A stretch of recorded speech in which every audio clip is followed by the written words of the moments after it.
It was a quiet autumn evening in Willow Creek. The wind moved softly through golden trees. Dry leaves rolled slowly across empty streets. Far away, a church bell rang once. Then silence returned. In a small wooden house at the edge of town lived a 27-year-old woman named Clara.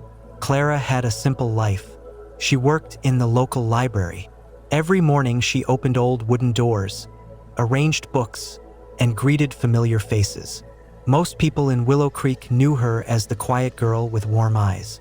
But no one knew the secret Clara carried in her heart. Every night at exactly 11:47 p.m., a light appeared on the hill beyond town. A single golden light. It glowed for exactly 3 minutes. Then it disappeared. No one talked about it anymore, because this strange light had appeared for nearly 40 years. Some said it was a ghost. Some believed it was treasure. Others said it was just imagination. But Clara knew something different. When she was 7 years old, her father disappeared. Before leaving, he told her one sentence: "Clara, if you ever feel lost, follow the last light." He never returned. For 20 years, she lived with that sentence. What did it mean? Why did he say that? And why did the light appear every night? Tonight felt different. Clara stood near her bedroom window. The clock ticked. 11:46 p.m. She held her breath. 11:47. The light appeared. Golden, warm, still. But tonight, it moved. Clara froze. In 20 years, the light had never moved. Slowly, the glowing point drifted deeper into the forest. Clara felt her heartbeat rise. Something inside whispered, "Tonight is the night." She grabbed her coat, flashlight, an old leather journal, her father's journal. Then she stepped into the cold night. The town slept. Street lamps glowed softly. Dogs barked in the distance. Clara crossed empty streets and walked toward the forest trail. Leaves cracked under her boots. The deeper she walked, the quieter everything became. Soon the only sounds were wind and her breathing. The golden light waited ahead. Not far now. She opened her father's journal.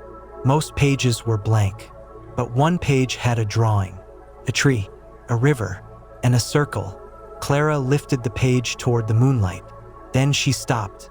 Ahead stood a giant willow tree, exactly like the drawing. Her hands trembled. She walked closer. Behind the tree flowed a narrow river, exactly the same. Her breathing became shallow. She whispered, "No way." The circle. Where was the circle? Then she saw it. A ring of stones near the riverbank. The golden light hovered above it. Clara stepped inside the circle. Suddenly, the light vanished. Darkness, silence. Then, a voice. Soft, warm, familiar. "Clara." She froze. Tears filled her eyes. She knew that voice. "Dad?" Silence. Then light returned. But this time, it formed a shape. A human silhouette. Tall, gentle. Her father. Clara dropped to her knees. Impossible. He looked exactly as she remembered. Kind eyes. Soft smile. Warm presence. "Dad!" Her voice broke. Her father smiled. "I knew you'd come." Clara cried. "Where were you? Why did you leave? Why didn't you come back?" Her father remained calm. Then he said something she never expected. "I never left, Clara." The forest became still. Even wind stopped. Clara whispered, "I don't understand." Her father stepped closer. "When your mother became sick, I searched everywhere for help." He paused. "I found something ancient in these woods." The golden light brightened. A place between memory and time. Clara could barely breathe. He continued, "I made a choice to protect you." "From what?" "From forgetting who you are." Clara shook her head. Nothing made sense. Her father looked toward the stars. "People think life is only what they see. But memory," he touched his chest, "memory keeps souls alive." Clara cried quietly. Years of pain, years of loneliness, years of questions.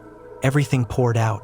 Her father said, "I couldn't return physically, but every night I left a light for you. So one day, you would find yourself." Clara whispered, "Myself." Her father nodded. Yes, not me. You. Silence. River water moved gently. Moonlight shimmered. Her father spoke again. You spent 20 years waiting for answers, but life was waiting for you. Clara lowered her eyes. He was right. She had stopped living, stopped dreaming, stopped loving, because she was waiting, always waiting, for closure, for answers, for him. Her father smiled. The light was never about finding me. It was about guiding you home. Clara cried harder. Home. Her father touched her heart. Here. Warm golden light spread around her. She felt something release, like chains breaking, like heavy sorrow dissolving. For the first time in 20 years, peace, real peace. Her father's silhouette began fading. Clara panicked. No, please don't go. He smiled. I was never gone. His final words came softly. When morning comes, live. The light faded. Gone. Only moonlight remained. Clara stood alone, but something had changed. The emptiness inside her was gone. She stayed by the river until sunrise. Birds began singing. Golden morning light touched the forest. Clara smiled, a real smile. After years, she walked back to Willow Creek. Same streets, same houses, but everything felt new, brighter, softer, alive. Days passed. Clara changed. She laughed more, talked more. She painted again, played piano again. She began writing stories.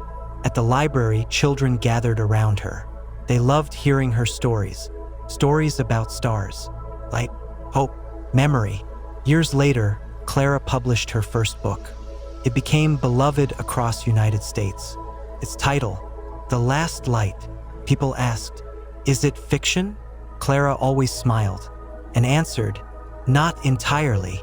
Every autumn night, at exactly 11:47 p.m., she still looked toward the hill. Sometimes the light returned, sometimes not, but it no longer mattered, because she understood. Some lights are not meant to be chased forever. Some lights simply show us where to begin. And on peaceful nights, when wind moved through willow trees, Clara could almost hear his voice. Soft, warm, gentle, live. And she did.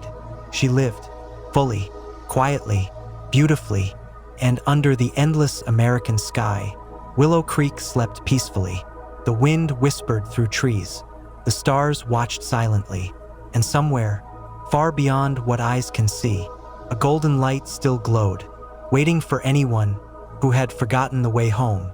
The end, part 1. Now start part 2. Autumn slowly turned into winter in Willow Creek. Snow began covering rooftops. Morning fog floated above the river. The town moved slower now. Clara's life had changed after that night in the forest. She smiled more. She slept peacefully. But deep inside, one question still remained. What exactly was that place in the woods? The circle of stones, the golden light, her father's presence. Was it real, or had grief created an illusion? Weeks passed. Then one evening, something strange happened. Clara was closing the library. Outside, snow fell gently under the streetlights. She locked the front door. Then she noticed someone standing across the street. An old man, tall, wearing a dark coat. He stood completely still, watching her. Clara felt a chill, not fear, recognition, as if she had seen him before. She blinked. The man was gone. No footprints, nothing, only falling snow. That night, Clara couldn't sleep. At 11:47 p.m., the golden light returned. But this time, it flashed 3 times. Not once, not steady. 3 flashes. Clara sat up in bed. Her father's journal lay beside her. Suddenly, a page moved, by itself. Windows were closed. Slowly, the journal opened, to a page she had never seen before. There were words now, words that had not been there before. Clara whispered as she read, "If the light calls again, you are not finished." Her heart pounded. Below the sentence was a symbol, crescent moon, inside a circle, and one line, "Find the keeper." Clara stared. The keeper? Who was that? Morning came. Clara couldn't focus at work. Every book she touched reminded her of symbols, mysteries, ancient stories. Then suddenly, she remembered something. Basement archives, the oldest records of Willow Creek. She grabbed a lantern and went downstairs. Dust covered everything. Old newspapers, maps, town records from decades ago. Hours passed. Then, she found it. A newspaper dated 1948. Headline: Local hermit claims lights in forest are real. Under the article, a photograph. Clara froze. It was the old man, the same man from last night. Impossible. The article said his name was Elias. Locals called him crazy. He claimed the forest protected memories. He disappeared in 1952. Clara's hands shook. If he vanished 70 years ago, who did she see? That night she returned home early.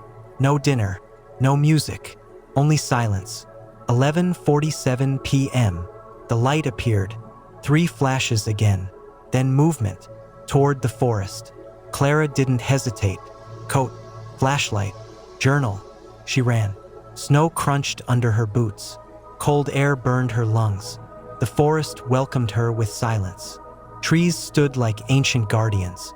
Then, she saw him, the old man, standing near the willow tree, waiting. Clara stopped. Her voice shook. "Who are you?" The old man smiled. "I wondered how long it would take." Clara's blood ran cold. "You're Elias." He nodded. "Yes, that's impossible. Many things are." Snow fell around them. Softly, silently, Clara stepped closer. "Are you real?" Elias chuckled. "What is real, Clara?" He turned toward the stone circle. "Your father was brave. You knew him?" "Yes." "He came here desperate." Clara swallowed hard. "Who are you?" Elias looked at the sky, then answered, "I keep what people lose." Clara frowned. "Lose what?" Elias looked at her.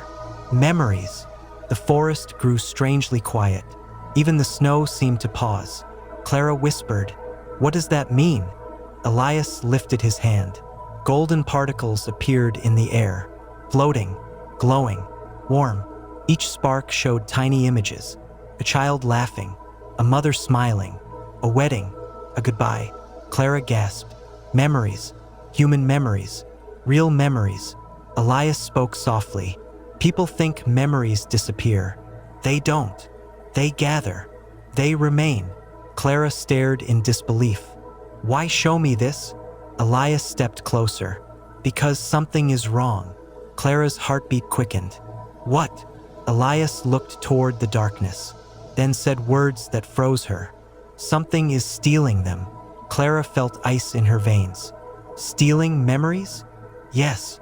When memories disappear, people forget love, forget pain, forget themselves."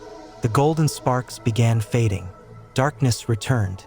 Clara whispered, "Who is doing this?" Elias's expression changed. Serious, ancient, afraid. Then he said one word. "The Hollow." Wind exploded through the forest. Branches shook violently. The light flickered. Clara stepped back. "What is the Hollow?" Elias answered slowly. "An emptiness. A hunger. It feeds on forgotten things." Snow began swirling faster. Clara felt dread. Elias looked directly into her eyes. "It knows about you now." Clara's voice broke. "Me? Because you entered the circle. Because you remember." The forest suddenly became unnaturally dark. Too dark. No moon. No stars. Only blackness. Then, a whisper. Soft. Close. Right behind Clara. "Clara!" She froze. That voice. It sounded like her father. But wrong. Cold. Empty. Elias shouted, "Don't turn around." Clara stopped breathing. The whisper returned. Closer. "Clara, help me." Tears filled her eyes. It sounded exactly like him. Exactly. Every detail. Every tone. But Elias shouted again, "That is not your father." The darkness moved. Something tall stood behind Clara. No face. No eyes. Only shadow, only hunger. The air became freezing cold. Clara couldn't move. The shadow leaned closer. His voice changed. Now it sounded like Clara herself, whispering, "You are alone. You were always alone." Fear consumed her. Elias raised his staff. Golden light exploded. The shadow screamed. A horrible sound. Ancient, broken, inhuman. The darkness pulled backward, retreating into the forest. Gone. Silence. Only Clara's shaking breath remained. She collapsed to her knees, crying, terrified. Elias lowered the light. His voice softened. "It has found you," Clara whispered. "What does it want?" Elias looked into the distance, then answered, "Your brightest memory." Clara trembled. "And if it takes it?" Elias closed his eyes. "You forget who you are." Snow continued falling, soft, beautiful. But now Willow Creek no longer felt peaceful, because somewhere in the darkness, something hungry was waiting, watching, learning, preparing. And for the first time, Clara understood. Her journey was not over. It had only begun. Winter deepened in Willow Creek. Snow covered every rooftop. The town looked peaceful, but Clara knew peace was an illusion. Somewhere in the forest, the hollow was waiting. Days passed, but Clara changed. Sometimes she forgot small things. A book title, a customer's face, a childhood song, tiny memories, gone. At first, she told herself it was stress. But deep inside, she knew the hollow had begun feeding. One evening, Clara sat alone in the library. An old photograph slipped from her father's journal. She picked it up. It showed 3 people: her father, a younger Elias, and a woman Clara didn't know. Behind the photo were words: "The keeper cannot stand alone." Clara stared. Who was the woman?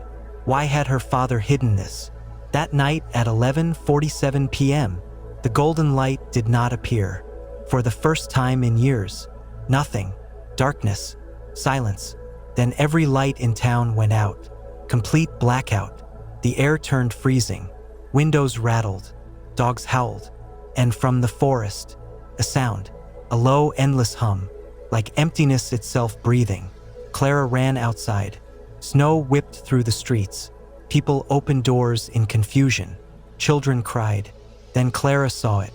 Above the forest, a massive shadow, formless, moving like smoke. The hollow. It had grown stronger, much stronger. Clara ran toward the woods. Branches snapped beneath her boots. She reached the stone circle. Elias was already there. His face looked older, weaker. "It's time," he said. Clara's voice shook. "How do we stop it?" Elias looked at her sadly. "We don't destroy it." "Then what?" "We fill it." Clara frowned. "With what?" Elias touched her chest. "With what emptiness fears most." Clara whispered, "Light." Elias shook his head. "Love." The word hung in the air. Simple, powerful, ancient. The hollow descended. Darkness swallowed the trees. Its whispers filled the forest. Thousands of voices. Fear, regret, loss. Clara heard voices from her life. Failures, pain, loneliness. "You were abandoned. No one stays. You are nothing." She dropped to her knees. The whispers grew louder. Her memories blurred. Faces faded. Her mother's voice, disappearing. Her father's smile, fading. Panic. No, no. She fought to remember, but darkness kept pulling. Then, a warm memory surfaced. Small Clara, age 7, sitting on her father's shoulders, laughing. Sunlight, warm wind, safety, love. Tears streamed down Clara's face. She held that memory tightly. The hollow screamed. It hated the light.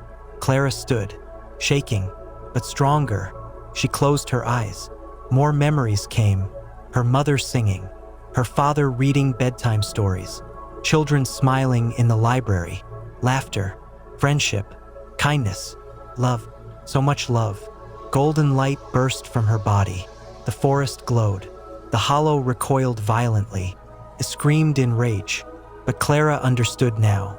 Darkness survives where memory dies. Light grows where love is remembered. She stepped forward. I remember. The light intensified. The hollow twisted, shrinking, breaking, cracking like glass. Its endless whispers became desperate screams. No! Clara raised her voice, for the first time without fear. I remember who I am. The forest exploded with golden brilliance. Every tree glowed. Every snowflake shined like stars. The hollow shattered, not into pieces, into silence. Gone, completely gone. The darkness lifted. Moonlight returned. Stars reappeared. Stillness. Peace. Real peace. Clara fell to the ground, exhausted, breathing heavily.